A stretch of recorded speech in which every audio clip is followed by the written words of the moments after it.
እናቴ ሙታብኝ ነበር። እናም ለእርሷ ሰደቃ ማድረግ ፈለግኩኝ። ሰደቃ በማደርግላት ጊዜ የጊዜ ገደብ አድርጌ የቆጠርኩኝ ቀናቶችን ሰደቃ ማድረግ እችላለሁ ወይ ትላለች።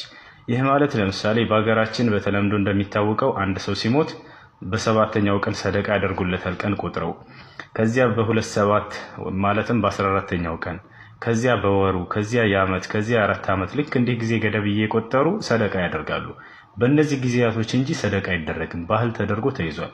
ይህ ነገር እንዴት ነው ከኢስላም አንጻር እያለች ትጠይቀናለች። ጊዜ ገደብ እየቆጠሩ ሰደቃ ማድረግ።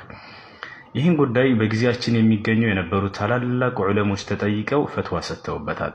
እነርሱም ማን ናቸው?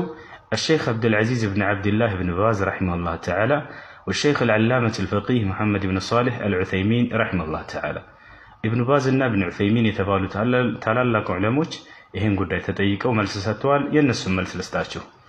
ምን አሉ? ነቢያችን ሰለላሁ ዐለይሂ ወሰለም በርካታ ዘመዶች ሙተውባቸዋል በጊዜያቸው። እንዲሁም ደግሞ ሱሐቦችም እንደዛው ሙተውባቸዋል።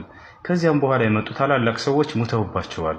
ነገር ግን ሰደቃ በሚያደርጉ ጊዜ በቀን ጊዜ ገደብ እየቆጠሩ አልነበረም የሚያደርጉት ብለዋል።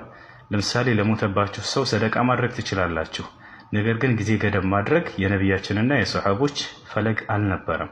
በማንኛውም ጊዜ ያደርጉላቸዋል። ቀን ጊዜ ገደብ ቆጥረው ሰደቃ አላደረጉም። የግድ በሰባተኛው ቀን መሆን አለበት፣ በሁለት ሰባት፣ በወር፣ በዓመት፣ በአራት ዓመት እየተባለ ሰደቃ በሱ መንገድ አይደረግም። በፈለጋችሁበት ጊዜ ጊዜውን ሳትቆጥሩ ዝም ብላችሁ በማንኛውም ጊዜ ሰደቃ ስጡላቸው። ለሞቱባችሁ ቤተሰቦች ሰደቃው በአላህ ፍቃድ ይደርሳቸዋል። ምንዳው ለነሱ ይደርሳል። ለእናትሽ ሰደቃ አድርጊላት። ነገር ግን ይህንን በተከተለ መንገድ መሆን የለበትም። ቀናቶችን እየቆጠራችሁ በዚህ ጊዜ ካልሆነ ሰደቃ እናደርግም የሚል አመለካከት ከዚህ ልንወጣ ይገባል።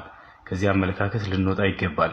አብዛኛው 95% ማለት ይቻላል የሀገራችን ሙስሊም ማህበረሰብ በዚህ ሁኔታ ነው እየሄደ ያለው። ልክ አንድ ሰው ሲሞትበት ሰባተኛዋን ቀን ቆጥሮ በዛች ያደርጋል። ከዚያ 27 ይባላል፣ በ14ኛው ቀን ጠብቆ ያደርጋል። ከዚያ በወር፣ ከዚያ በዓመት፣ ከዚያ በአራት ዓመት እየተባለ እንደዚህ መሆን የለበትም። አላህ ሱብሓነሁ ወተዓላ ለሞቱባቸው ሰዎች ሰደቃ ስጡላቸው ብሎናል። መልእክተኛውም ብለውናል። ጥሩ ነው መስጠት፣ ሰደቃ ለሞተው ሰው ይጠቅመዋል። ነገር ግን ጊዜ ገደብ አላደረገልንም አምላካችን አላህ፣ እንዲሁም መልእክተኛውም አላደረጉልንም። ደስ ባለባቸው ጊዜ ስጡ ነው የተባለው። በዚህ መልኩ አድርጉ።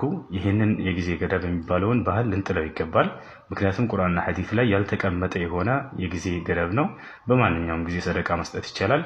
ሰላም አለይኩም ወራህመቱላሂ ወበረካቱ።